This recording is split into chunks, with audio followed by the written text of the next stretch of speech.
should take it slow.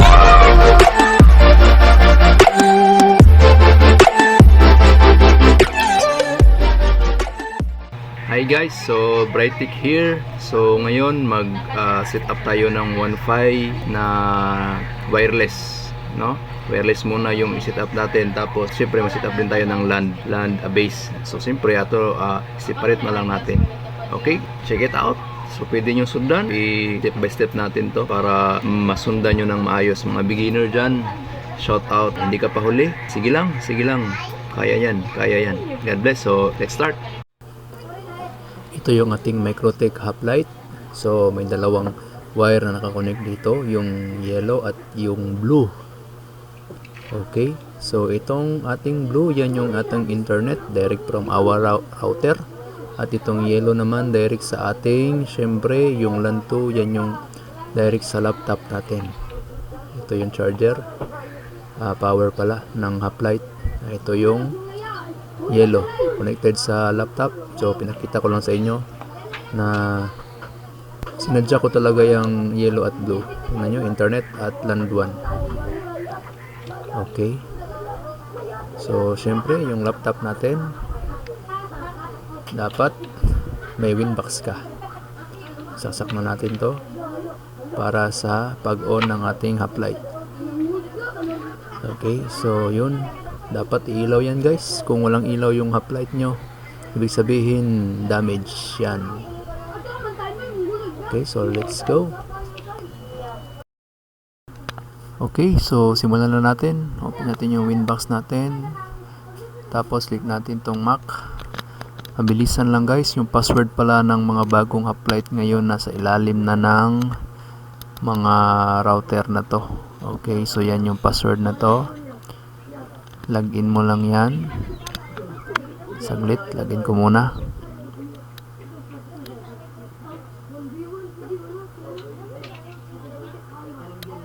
And okay, tapos connect syempre. Yun, nakapasok na tayo. Okay, so balikan natin yung ating guide. Yan, so reset config muna natin para mawala yung mga current, mga default na config nya. So punta tayo ng system, tapos punta tayo ng reset config, no default config, tapos reset configuration na natin. Okay, yes lang. Tapos hintayin natin mag-reboot si Microtech. Hintayin lang natin ma-reboot ng ating Microtech. Yun, reboot na. Tapos cancel, refresh lang natin to para lumabas pag nakakonect na. Yun, meron na MAC address. Delete nyo lang yung password kasi naka default na siya, naka-reset na. So connect na natin. Ayun, siyempre manghihingi siya ng old password at new password mo. Okay, so lagyan natin admin 1 ang ilalagay ko para mabilisan, tapos admin 1 change. Yun, siyempre magdi-DC para ma-check mo kung yung password mo. Ayun, pumasok na ang ating Microtech. So ngayon, balik tayo sa guide natin, open natin ulit, reset config, tapos set tayo ng mga name ng ating Ether. Ether means yung mga LAN port natin. So usually ginagawa ko pag Ether 1, syempre yan yung ISP natin, automatic, double click nyo lang yan, tapos dash ISP. Okay, yan yung kadalasan ginagawa ko. Tapos ito dash LAN, ito natin sinasak yung ating laptop. Yan, okay lang. Tapos itong 3 at 4, yan yung gagawin nating port ng ating mga AP. So AP at Yun, tapos na pagka-assign natin ng name. So next, close natin. Punta tayo sa set ng empty DHCP. Okay. Siyempre, wala pa yung connection, guys. So, siyempre, as usual, yan, pakita ko lang sa inyo saglit. Ito tayo ng, kaya wala pa yung internet kasi wala pang naka-assign na IP address from router. Yan, kita nyo? Wala pa yan, wala pang IP address yan. So, siyempre, walang default, kaya tayo ang gagawa. Punta tayo ng IP, punta tayo ng DHCP. Yun, okay lang. Sundan nyo lang, guys. Yan na yung IP address from our main router. Tapos, IP, punta tayo ng firewall. Siyempre, not plus lang. Out interface, ISP natin. Tapos, action masquerade. Okay lang. Yan. So, yung MikroTik natin, meron ng supply ng internet from, pero itong LAN natin, wala pa to. Need pa natin mag-assign ng IP address. Okay, so yung ating MikroTik, meron na yung internet. Check natin, terminal. Ping lang natin ng 8888 Google DNS. Yun, so may internet na. Tapos kailangan na nating, so wala pa yan as you see. So status, okay, wala pa rin tayong internet. Punta tayo ng DHCP server. So ito, mas madali tayo maka-set up kung DHCP set up tayo diretso. Okay, dito hanapin nyo lang kung saan yung anong land. Ito, kayo na yung bahala maglagay ng IP address ito, pero sa ating tutorial gawin nating 25 yung ating IP address. Nag-red, guys, so 0 lang. Okay, tapos next lang, /24 yan.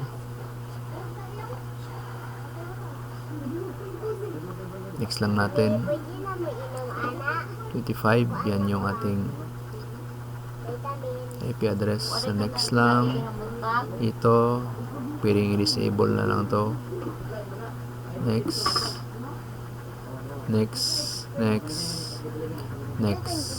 Okay, so syempre naka red yan kasi wala pa, nag-declare na tayo ng IP address pero wala pang naka-assign. Okay, so wala pa rin yan. Check mo, wala pa rin. Tapos puntahan natin para ma-activate siya. Punta tayo sa addresses. Yung dito tayo mag-assign paglalagyan natin ng IP. Okay, yan. Wala, naka-red pa yan. So dito i-declare lang natin yung IP address niya. Okay, so yan yun, guys, sa IP pool. So yan yung ilalagay natin dito, 192.168.25./24. So network, ito yung gateway, yung network nya, that's 0 to, guys. Okay, tapos syempre sa interface, pili lang interface, land, tapos apply. Ayun, nag-block na, meaning activated na at enable na. Okay,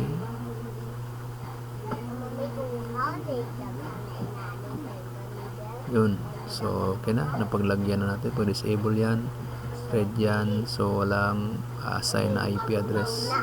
Pag naka-check, okay, enable. Yun. So, yun. Tingnan natin kung connected na ba. May IP address na bang naibigay. Ayun, meron na. So, naka-assign na tayo ng IP address. So, yun lang guys. May internet na ang ating laptop. Okay. So, next. DHCP. Siyempre yung DNS pala natin. Okay. Siyempre yung Google yung gagamitin natin. 8.8.8.8 at 8844.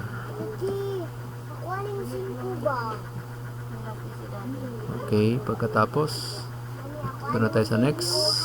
TCP setup for LAN 2 address list.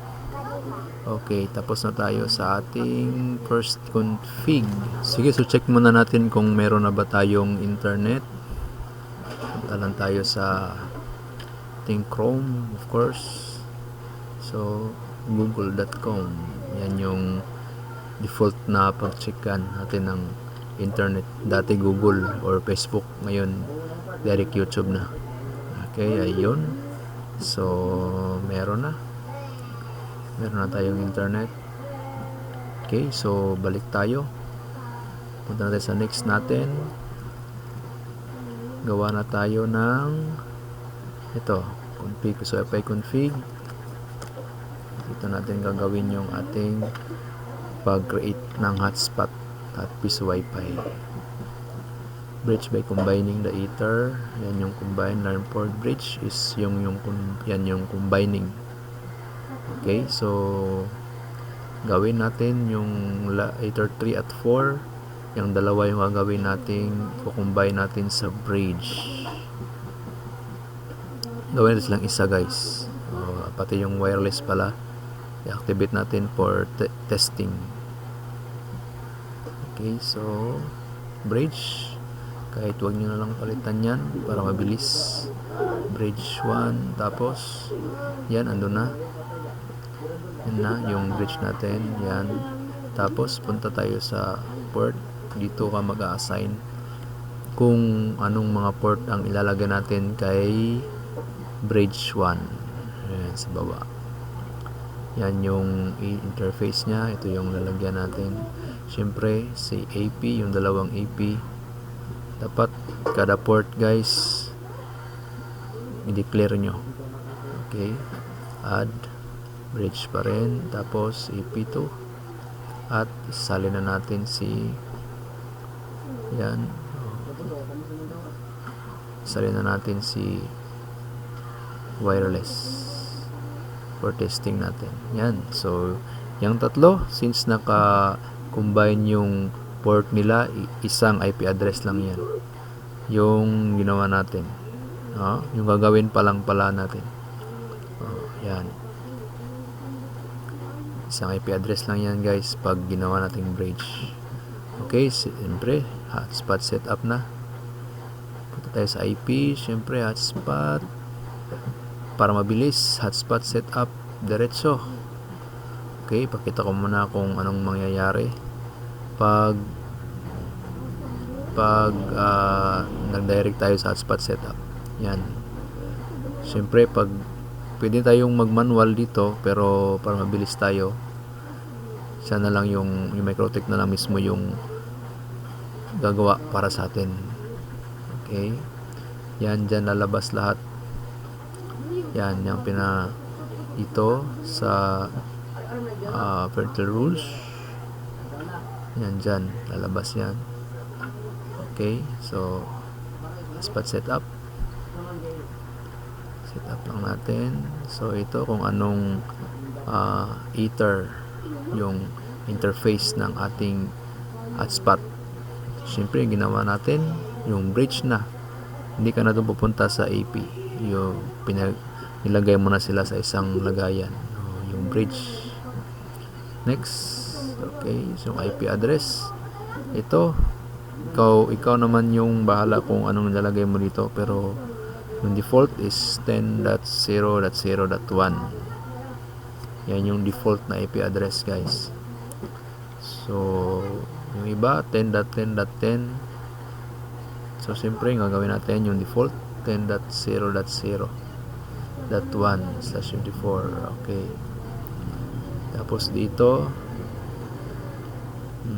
yan yung 2 yung default, pero gawin kong 5 para may reserve akong 2, 3, 4 tatlong IP reserve ko para sa pag static natin.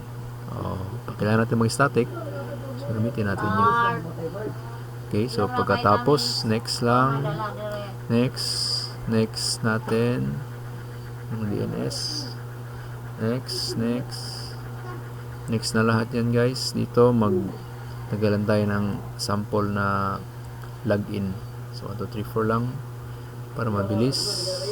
Next, ayun. Okay, ayun yung filter rules, yung DHCP network, tapos yung IP pool. So siya na mismo gumawa. Tayo pagkagawa, matatagalan tayo. Okay, so okay na, may hotspot na. Testingin na natin yung hotspot natin. Yan yung mga rules.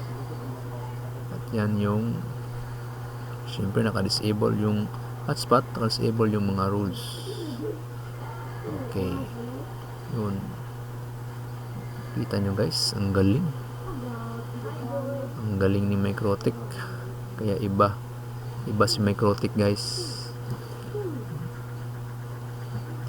Tingnan nyo naman. Siyempre gawin natin itong 1 para walang shared na mangyayari.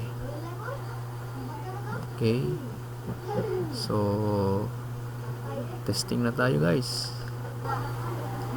So ito ang gagawin natin, pero before that punta muna tayo sa ating wireless. Enable muna natin okay, punta ka dito, tapos gawin natin AP. The AP bridge, dapat naka AP bridge. Kung station walang connection na mangyayari. Okay, so yan lang muna per testing. Yan lang yung papalitan natin. Tapos okay, and siyempre i-enable natin. Okay, so tingnan natin sa ating cellphone kung meron na ba. Okay, so yun. So ito na, tingnan natin kung okay na ba. Naka-record screen na tayo. So ito yung Microtech. Yan yung SSID name kanina doon sa ating Wyland. Yan, Microtech. So yan yung dapat may pop-up. Ayun, pop-up guys. So pag na-pop up na yan, successful na ang ating paggawa ng ating hotspot sa ating Microtech Apply. Ito, i-try natin itong ating successful na hotspot. So puntahan muna natin saglit yung ating ginawa kanina, yung admin. Ito yun. So password naka-hide, pakita lang natin. So yan yung ginawa natin kanina. So type lang natin yung password pala nito, yun, login.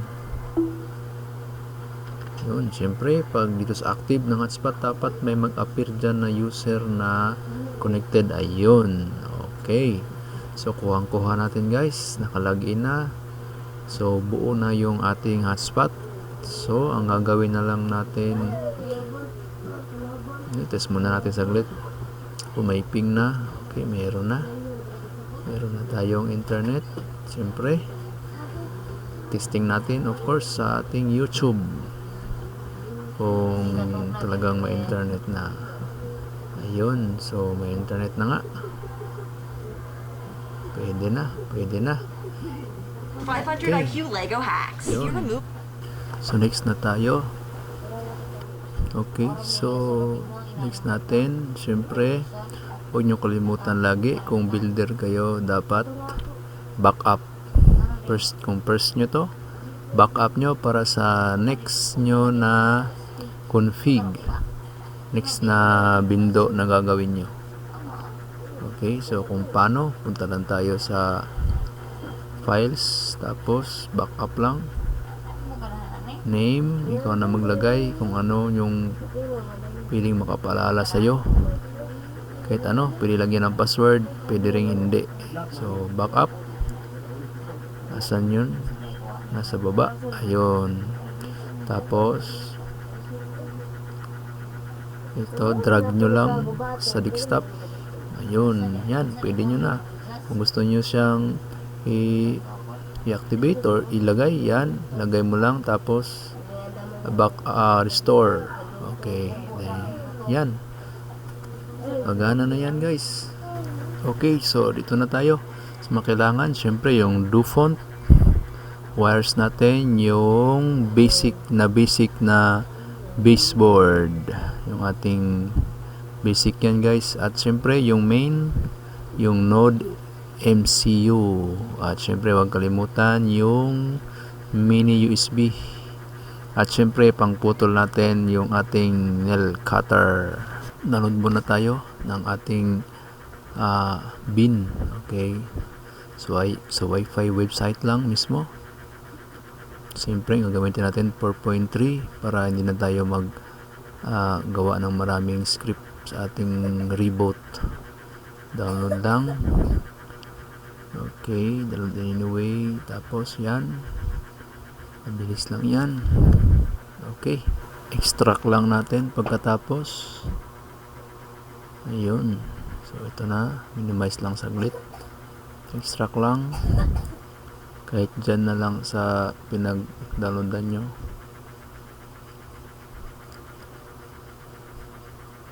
Okay. So, dito, may dalawang folder yan. So, yan yung hotspot portal. Pero hindi yan yung gagamitin natin. So, punta muna tayo dito. Siyempre, wireless tayo, wireless base. Yung ating node MCU. At double click lang para mag-open yung flasher. Okay, so yun, yung flasher natin. Ayan. So, open muna natin yung device manager. Punta tayo dito sa this PC, right click, properties, tapos device manager. Dito natin makikita yung node MCU natin kung na-detect ba o hindi. Okay, so yan. Okay, so saksak ko yung reload. So wala yan kasi hindi ko pa nasaksak. Saksak muna natin. So ayun, may pop-up na. So yung sa akin USB serial. So kahit anong reload natin dyan, wala yan. So ang gawin natin, right click mo lang, tapos update, search, tapos automatic na yan. Close nyo na lang yan. Pagdating dyan, meron na. Okay, so kung meron ng COM na ganyan na lumabas, automatic, syempre reload lang natin to. Pag meron na yan, reload lang natin. Tapos COM4, syempre browse natin yung bin 1 natin. Okay, tapos wipe all data para mawala yung mga current or mga previous na naka-flash dyan. Okay, so select flash tayo. Hintayin lang natin hanggang matapos.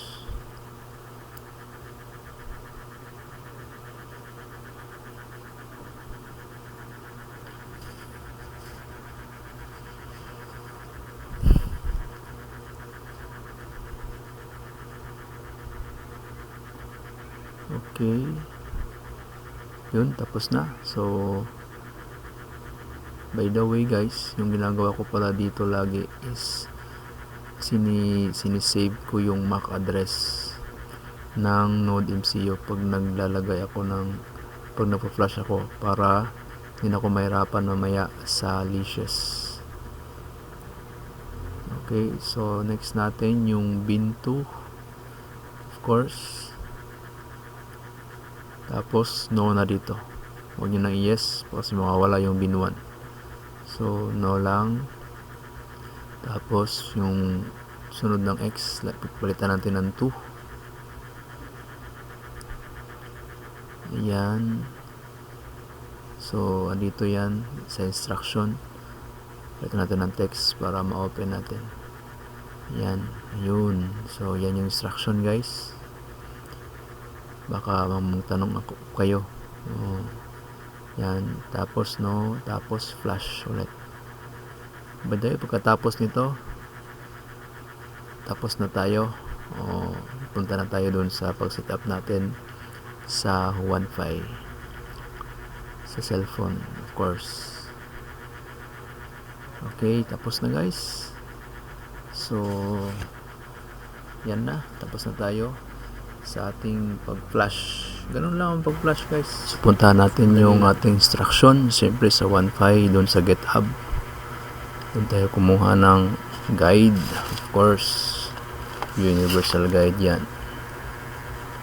Okay, so scroll down lang natin. Yan. So, yan yung gagawin natin. Ito, yung sa wireless. Yan. Yan yung gagawin natin.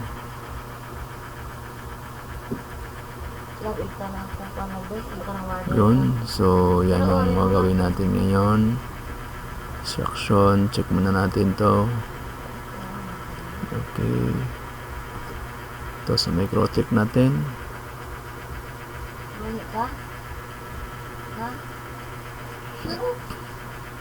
Okay, DCB Salicious, yun. So wala pa yan guys dyan kasi need pa natin i-bind si Node MCU sa ating Microtech.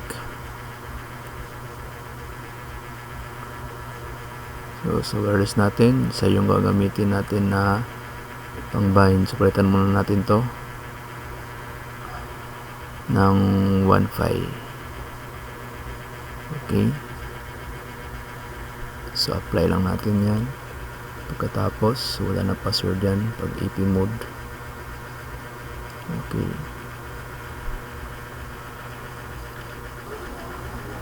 so punta na tayo sa ating cellphone para i-set up yung Wi-Fi. Okay, so punta tayo sa Wi-Fi natin. Dapat naka-on yung Node MCU. Okay, so hold lang. Tapos Wi-Fi setup, automatic pop-up yan guys. So tapos dito make sure na tama ang plus nyo. Okay, kung mali hindi yan magpa-pop up. So una kong ginagawa dito punta ako sa promo rates. Yan yung pinakauna kong ginagawa lagi para pag save ng settings diretso na, lalo na kung naka 4.3 ka. Okay, so pag okay na yan, diretso ka na, punta ka na sa settings. Pag okay ka na dyan, so syempre analyze mo, minutes yan. So minutes yung pag count dyan, times mo lang ng 60. Ilang hours, times 60 lang. Okay, so delete ko tong hanggang 10 lang yung promo rates natin. So, system configuration na tayo. So, Wi-Fi settings. So, window name, ikaw na bahala dyan. Ito, pang sample lang natin. Okay, so sa SSID, scan lang. Tapos, punta ka sa AP name mo, yung ginawa mong AP name. So, kanina, ginawa natin Wi-Fi. So, dito yung ating gateway. So tingnan natin sa ating Microtech. So dito yan banda sa hotspot.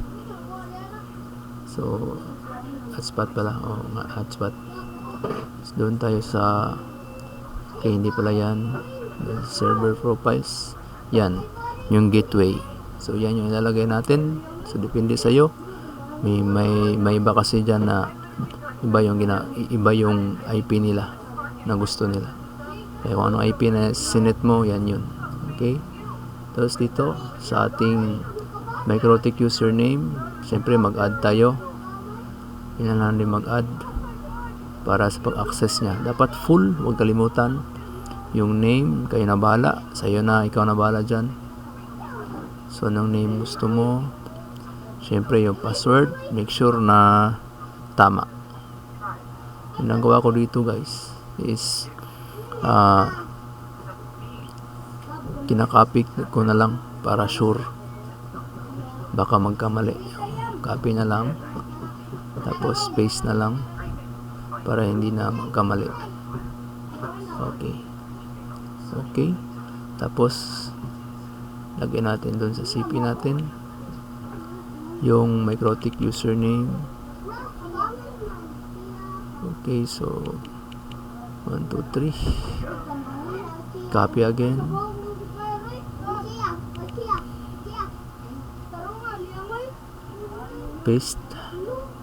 Paste lang. Okay, so dito yung settings ko is keep alive. Tapos ito sa admin, nilagyan ko lang na yan ng 1. Admin 1. Sa operator, same lang, 1 lang nilalagay ko din para hindi na ako mahirapan. Okay, dito wala na tayong gagawin. Dito depende sa'yo.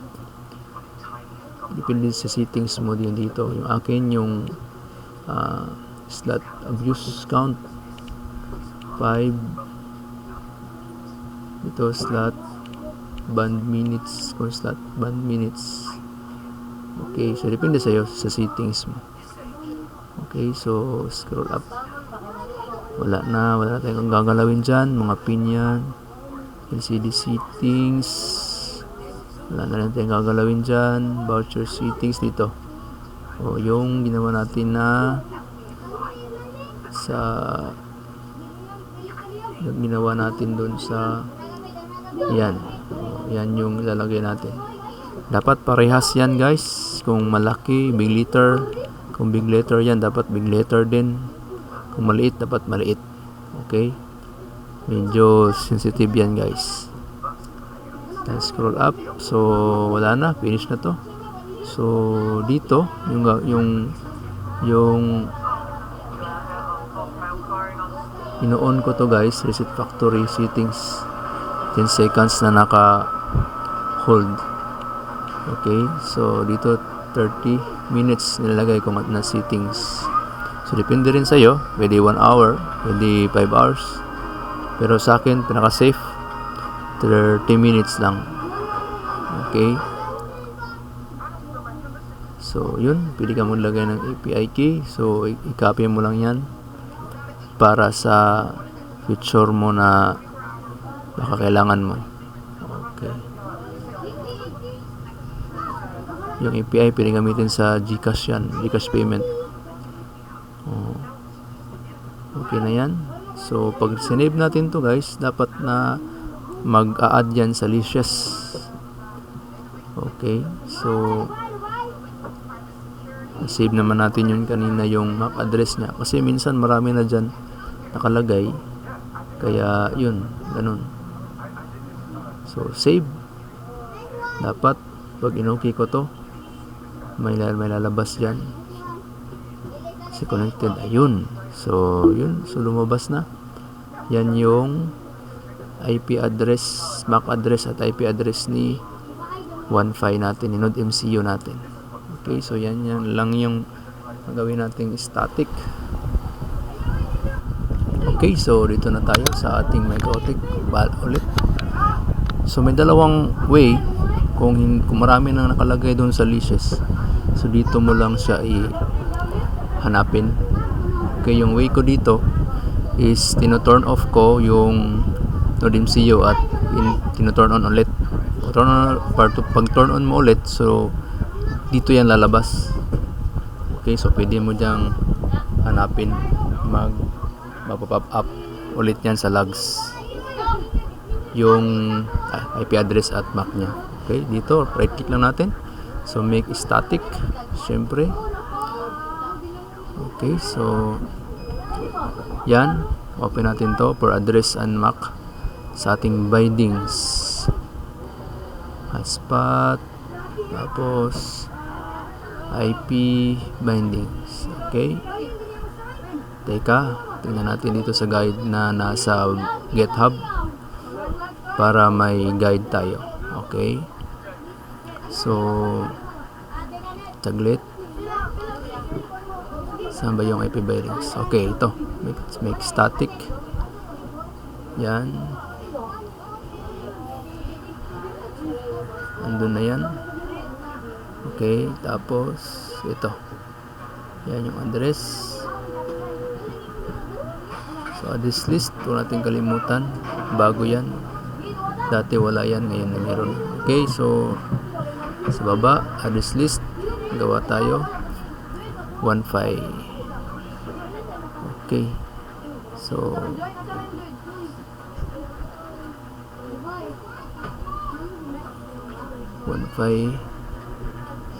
okay, so yun, address list okay lang.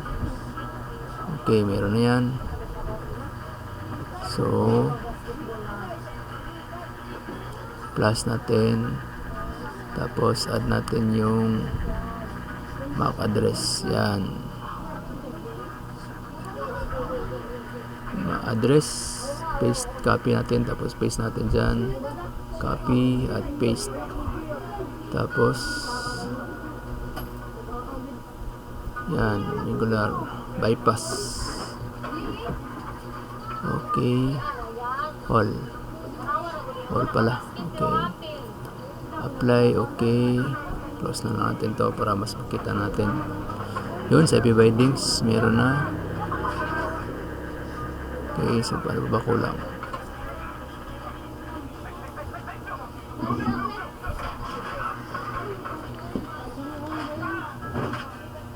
To, lagay natin to, copy lang, tapos punta tayo ng terminal, paste. Okay, so dito yan sa system. Pag lagay ka ng script, lagyan yung tingnan muna kung saan pupunta para makita nyo kung saan. Okay, so okay na yan. Balikan natin, dito tayo sa sunod, copy ulit, terminal, right click, paste.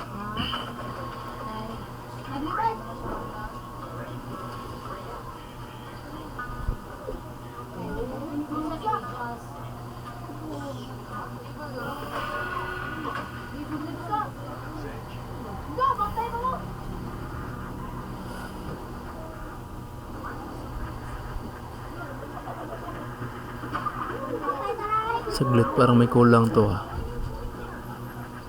I-paste na yung script, pero bakit parang may kulang sa wall garden? Dapat pala same. Okay, punta mo natin to saglit. Dapat same yung 1.5. Yan, copy natin yan kasi connected yung dalawa, dapat parehas pala. Okay, connected yung dalawa. Okay, so apply. Okay, dapat pala parehas yun.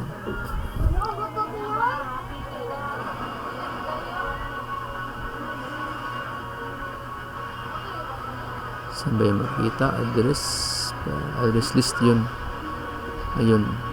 Okay, so ito, copy lang natin yung script.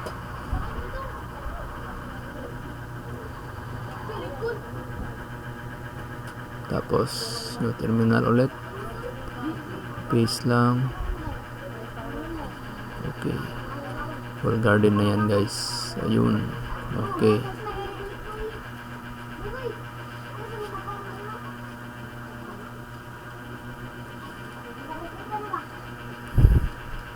close lang.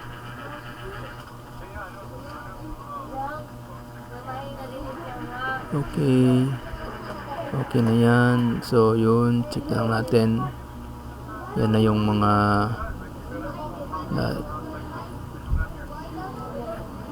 ito na yun. So malapit na tayo guys. So tapos nito, yan na. Tapos garden.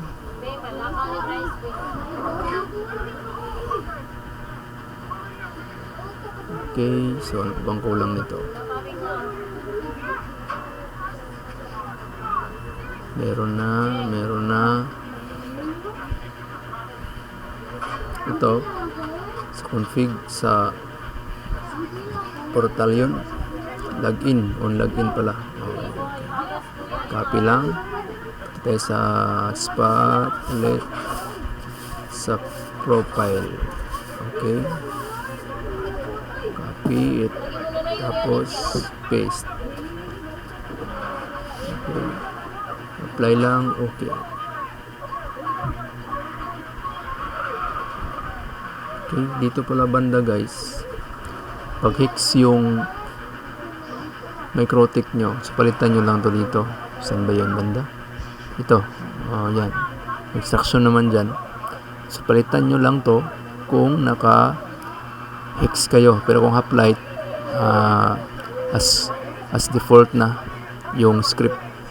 Okay. Okay, so ano pa bang kulang?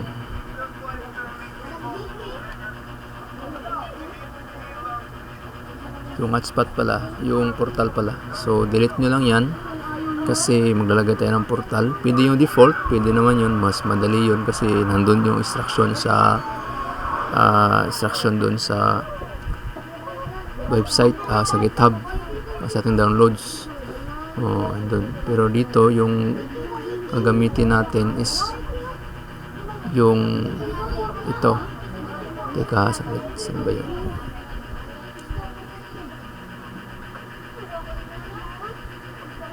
Saan ba ko ba nilagay?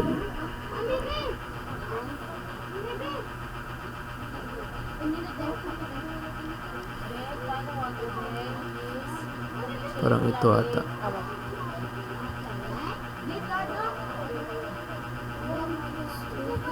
Parang ito yun. Try natin. Files. So, kung mag-upload ka, drag mo lang yan. Diyan sa, okay. Kung na-drag mo na, yun. Automatic na. Ganyan lang mag-upload guys. Okay, so, yun. Yan. So, dito, yung sa atin, yung instruction dito sa GitHub is yung config. Yung sa config.js. Saan ba yan? Config.js yun, ito. Okay. So, yan. Pero depende sa portal na gagamitin nyo. Yung itong gagamitin natin kasi, hindi sa config.js. Nasa dito yan sa ito. Yan, settings. Okay. So, right click lang natin. Open with text notepad, syempre. Okay. So yun. So depende yan sa portal na gagamitin mo. Yung default, so yung instruction doon sa GitHub. Pero itong sa atin, okay, so yan, pwede mo palitan. Ito, pwede mo rin palitan yan. Tapos dito tayo sa main settings. Okay. Ito. So, dito yun. Main settings. This is ID, window name, window IP, at yung yan. So, yan. Yan yung papalitan nyo. So, siyempre, yan. Ingat kayo, baka ma-delete nyo yung nasa, yan. Yung parang quote. So, 1.5. So, Wi-Fi. Okay, so yung window name. So, dito, kayo na bahala. Of course. Yung IP, syempre, huwag natin kalimutan yung andito sa ating hotspot, yung bindings, yung bind natin na IP. Yan. O, yan dapat yung nakalagay sa ating paste lang. Tapos yung ether, syempre, Ito interface, yung siyempre yung bridge kung saan naka assign para kay hotspot. Yan. Copy lang. So dapat parehas yan. Okay. Para mas identify niya. Okay. So yan, bridge.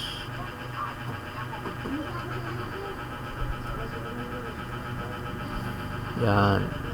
Okay, so katapos yung palitan, save lang. Okay, pause muna natin. Tapos, yan, balik muna tayo dun. Kung saan mo siya kinuha guys, dun mo rin siya ibabalik. Okay, yan, palit mo lang kahit wag mo na i-delete yung current. Automatic upload na yan.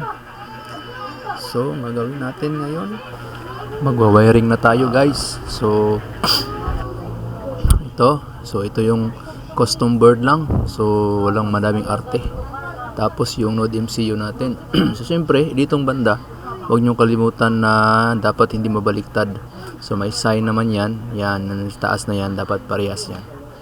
Hindi piling maganyan guys ha. So, dapat, yan, parehas na ganyan. Okay? O, yan.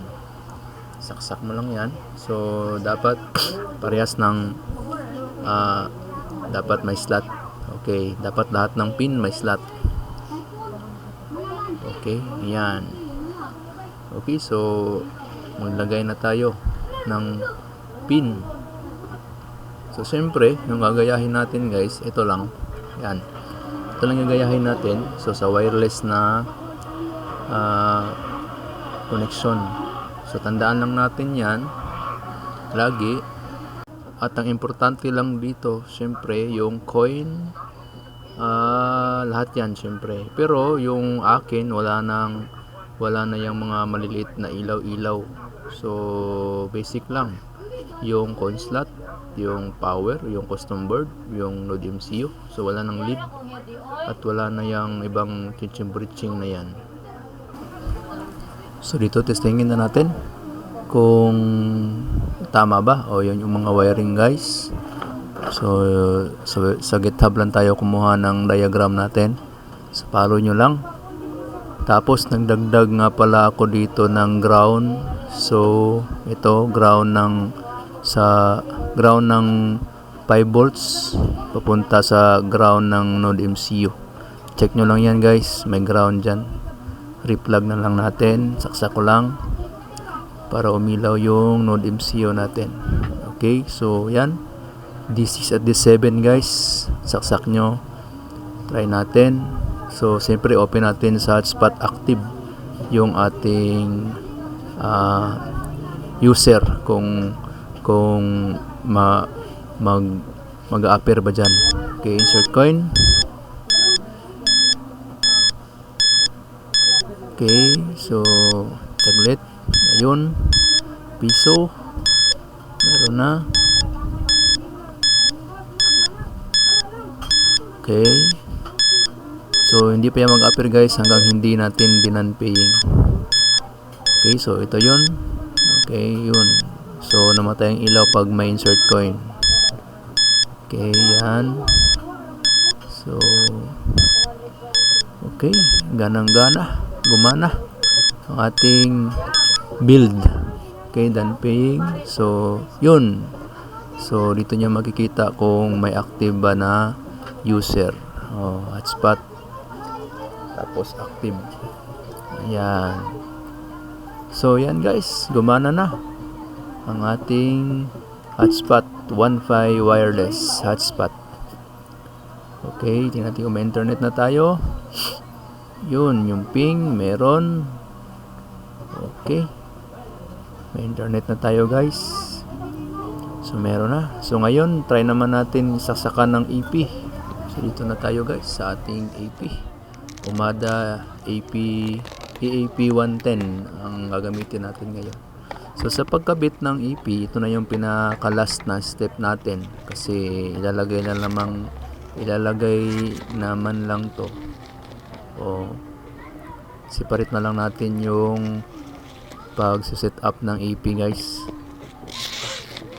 Separate na lang natin. Okay. So follow nyo lang yung Facebook natin, follow nyo lang yung ating YouTube guys. Yan. So bagong bago guys. Yan. So dito hindi ko na lang to i-elaborate sa inyo. So ito na lang yung papakita ko sa inyo. Saglit.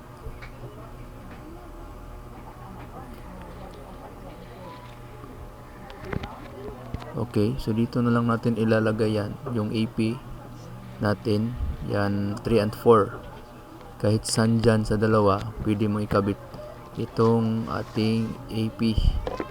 Oh. So yan. So dito, yung ating